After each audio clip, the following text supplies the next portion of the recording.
मैं एक कॉकरोच हूं। नितिन गडकरी जी, मेरे आपसे कुछ सवाल हैं। एक 4 व्हीलर को आप एक लग्जरी आइटम मानते हो, इसलिए आप उस पर 28% जीएसटी लेते हो। आप उसको एक लग्जरी आइटम मानते हो, इसलिए आप उस पर 15% कंपनसेशन सेस से लेकर 22% कंपनसेशन सेस लेते हो। उसके बाद आप हमसे 8 से 10% रोड टैक्स लेते हो। उसके बाद जब हमारी गाड़ी सड़क पर आती है तब आप हमसे टोल टैक्स लेते हो। नितिन गडकरी जी, मैं ऑल्टो चलाता हूं। 6 लाख रुपए की गाड़ी है ऑल्टो, और फॉर्च्यूनर 60 लाख रुपए की गाड़ी है।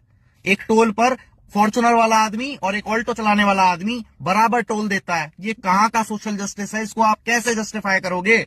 6 लाख की गाड़ी और 60 लाख की गाड़ी में फर्क नहीं है क्या? चलो, ये तो समझ में आ गया। एक बार के लिए मान लेते हैं ये सब जस्टिफाइड है।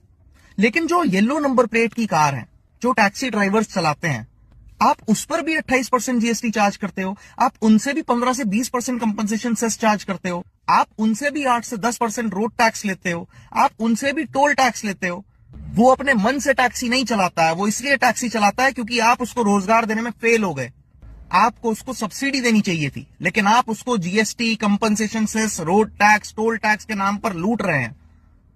इसके बाद आते हैं पेट्रोल की प्राइस पे। कोविड काल में जब पूरी दुनिया में तेल का दाम इतना कम था, हम तब भी इसी रेट पर पेट्रोल खरीद रहे थे। आपने 100% पेट्रोल में 20% एथेनॉल मिला दिया। उससे हमें क्या फायदा हुआ? हम अब भी उसी रेट में पेट्रोल खरीद रहे हैं। और अब जब ग्लोबली पेट्रोल के दाम बढ़े तो आपने 3 रुपए पेट्रोल पर बढ़ा दिए। तो ये जो सस्ता पेट्रोल कोविड काल में खरीदा गया था, इसका मुनाफा किसको हुआ? ये जो 100% फ्यूल में 20% एथेनॉल मिलाया गया, इसका मुनाफा किसको हुआ? जो व्हीकल्स E20 कंप्लाइंट नहीं थे और वो फिर भी आपका E20 फ्यूल डलवा रहे हैं, उनकी जो माइलेज खराब हुई, उसका हिसाब कौन करेगा? इसके बाद आते हैं तीसरे सवाल पर। जब आपको पता है पेट्रोल एक ऐसी एसेंशियल नीड है भारतवासियों की, तो आपको क्या जरूरत है उस पर सेंट्रल एक्साइज लेने की? आपको क्या जरूरत है उस पर स्टेट वैट लेने की?